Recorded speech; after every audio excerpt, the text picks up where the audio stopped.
भारत का लोकतंत्र खतरे में है। इंडिया के इलेक्शंस पर नया सवाल उठ गया है। कांग्रेस पार्टी के लीडर राहुल गांधी ने लगा दिए हैं वोट चोरी के एक्सप्लोजिव एलिगेशंस और इलेक्शन कमीशन ने कह दिया बेसलेस। आखिर कौन सच कह रहा है और कौन झूठ? और अगर राहुल गांधी सच बोल रहे हैं तो भारत का लोकतंत्र खतरे में है। एक्चुअली बात नहीं कर सकते हैं, रियलिटी ये है क्योंकि सच्चाई देश के सामने है और ये जो लड़ाई है ये राजनीतिक नहीं है, ये कॉन्स्टिट्यूशन की लड़ाई है, कॉन्स्टिट्यूशन को बचाने की लड़ाई है, वन मैन वन वोट की लड़ाई है। इसीलिए हमें साफ प्योर वोटर लिस्ट चाहिए। सबसे पहले मैं आपको बताता हूं राहुल गांधी के एलिगेशंस। आखिर राहुल गांधी ने क्या आरोप लगाए? 7 अगस्त 2025 को राहुल गांधी ने प्रेस कॉन्फ्रेंस करके बताया महादेवपुरा बेंगलुरु में 1 लाख से ज्यादा फेक वोट रजिस्टर्ड किए गए। कैसे? उन्होंने डेटा के हिसाब से पूरा डिटेल में समझाया है। डुप्लीकेट एंट्रीज 11,965 लोगों के नाम लिस्ट में 2 या 3 बार है। फेक और इनवैलिड एड्रेस 40,000 से ज्यादा लोग जो वहां रहते ही नहीं है, यानी जो उन्होंने एड्रेस दिया था उस एड्रेस पे वो रहते ही नहीं है। One address dozens of voters registered, एक ही एड्रेस पे 46 से ज्यादा लोग रजिस्टर्ड है। भाई ऐसे कैसे होता है? और एक केस तो ऐसा था, एक ही घर में एक ही रूम में 80 से ज्यादा वोटर रजिस्टर्ड, यानी ये डुप्लीकेट फेक एंट्री का सबसे बड़ा एग्जांपल है। फेक फोटोस आईडी 4,000 से ज्यादा एंट्री फेक फोटो, यानी मेरी जगह किसी और का फोटो लगा के उस वोटर आईडी को वैलिड बता दिया। फॉर्म 6 का मिसयूज किया गया, 33,000 से ज्यादा लोग इलीगल तरीके से ऐड किए गए। ये तो मैंने आपको डेटा बताया। अब मैं बताता हूं आपको ये सब चीजें कितनी खतरनाक है भारत के लिए। राहुल गांधी ने एग्जाम्पल के साथ समझाया है। 70 साल की शकुन रानी का नाम वोटर लिस्ट में 2 बार है, यानी एक ही व्यक्ति 2 जगह वोट दे सकता है, और डाला भी गया है। और एक बियर फैक्ट्री का एड्रेस है जहां एक ही फैक्ट्री के अंदर 68 लोग से ज्यादा रजिस्टर्ड है। जांच ने 5 तरीके की चोरी पकड़ी है। डुप्लीकेट वोटर, जिसका मतलब एक वोटर के नाम वोटर लिस्ट में अनेक जगह आ रहे हैं।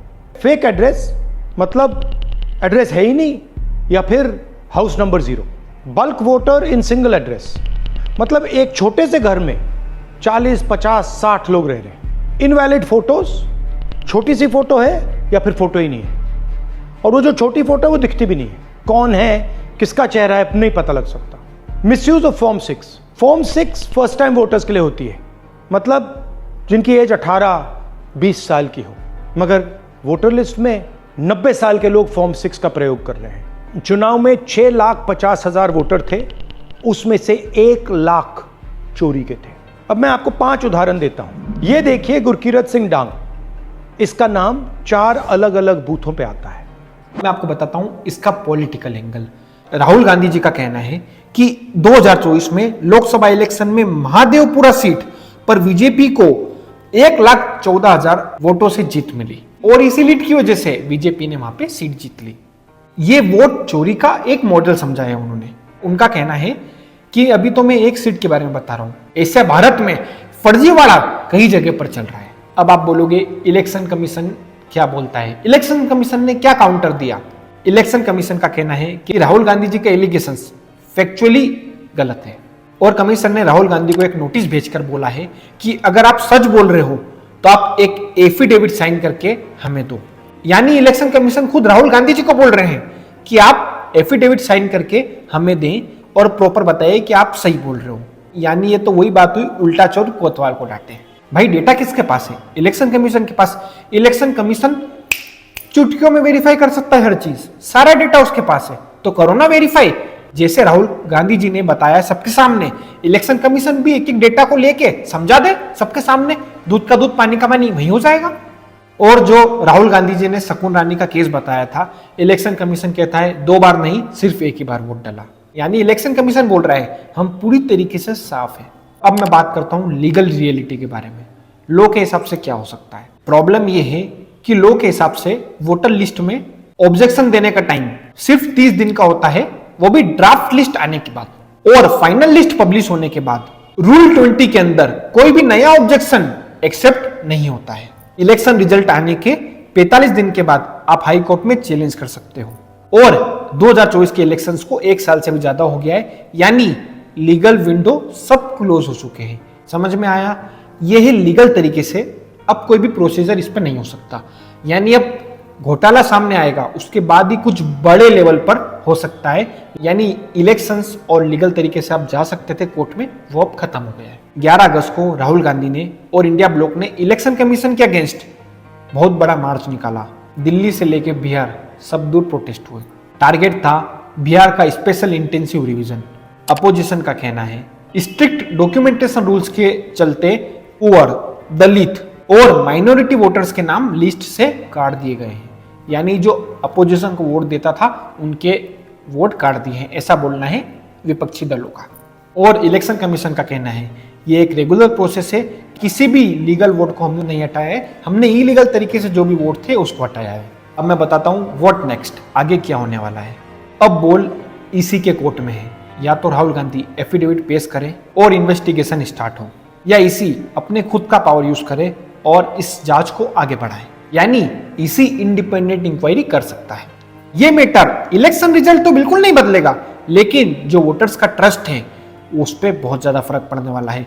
इस पे जल्द से जल्द एक्शन नहीं हुआ तो लोगों का विश्वास उठ जाएगा भारत के लोकतंत्र से। और कल 11 अगस्त की बात है, राहुल गांधी जी और विपक्षी दलों ने जिन्होंने भी प्रोटेस्ट किया संसद के बाहर, इलेक्शन कमीशन के बाहर, उन सबको राहुल गांधी से लेके प्रियंका गांधी सबको हिरासत में ले लिया था। ये अलग बात है, कुछ देर बाद वापस छोड़ दिया। यानी आप प्रोटेस्ट भी नहीं कर सकते और वो भी इतनी बड़ी प्रक्रिया। भाई इलेक्शन कमीशन क्यों सामने नहीं आता? मैं ये नहीं बोल रहा हूं कि राहुल गांधी सही है, बीजेपी गलत है, मैं तो बस इतना बोलना चाहता हूं, अगर राहुल गांधी जी प्रेस कॉन्फ्रेंस करके सारा डेटा सामने लेकर आए हैं तो इलेक्शन कमीशन उस पर जवाब दे। जवाब देने में क्या जा रहा है इलेक्शन कमीशन को? इलेक्शन कमीशन का फर्ज बनता है कि उस पर जवाब दे और दूध का दूध पानी का पानी कर दे, क्योंकि अगर इलेक्शन कमीशन एक बार वो कर देगा तो अगर राहुल गांधी गलत होंगे तो राहुल गांधी का झूठ सबके सामने आ जाएगा, और अगर गलत नहीं होंगे तो फिर आपको पता ही है क्या होने वाला है। और मैं ये नहीं बोल रहा हूं, कुछ छोटी मोटी मिस्टेक होती है, इतना बड़ा देश है, हम सब समझते हैं। इलेक्शन कमीशन बताइए कि हाँ एक दो वोट गलती से डबल हो गए हैं, एक दो जगह ये चीज हो चुकी है, तो वो सब देश मानेगा। लेकिन एक ही जगह पर, एक ही सीट पर 1 लाख से ज्यादा वोट फर्जी डले हैं। अब आप सोचिए इसका असर एक सीट पे हो सकता है तो पूरे भारतवर्ष में कितनी सीटें हैं और कितने फर्जी वोट होंगे। राहुल गांधी ने पूरा थप्पा का थप्पा लेके बताया था कि इतने मेरे पास और लिस्ट है। अब आप सोचिए, अब सवाल सिर्फ पॉलिटिक्स का नहीं है, अब डेमोक्रेसी के फ्यूचर का सवाल है। यानी अगर हमारा लोकतंत्र ही नहीं रहा तो बीजेपी कांग्रेस कोई मतलब की नहीं है। आपको क्या लगता है, सच किसके कोर्ट में है? और कमेंट में जरूर बताइए कि आपकी क्या राय है इसके बारे में। एक्चुअल में क्या होना चाहिए, कौन सही बोल रहा है, राहुल गांधी या इलेक्शन कमीशन या बीजेपी? कमेंट बॉक्स में कमेंट जरूर करें, और मेरे चैनल को सब्सक्राइब नहीं करा है तो प्लीज़ सब्सक्राइब कर लीजिए। मेरा नाम है CA Raunak Agarwal, signing off for today. और जो भी आपको फाइनेंशियल हेल्प चाहिए आप मुझे कमेंट कर सकते हो।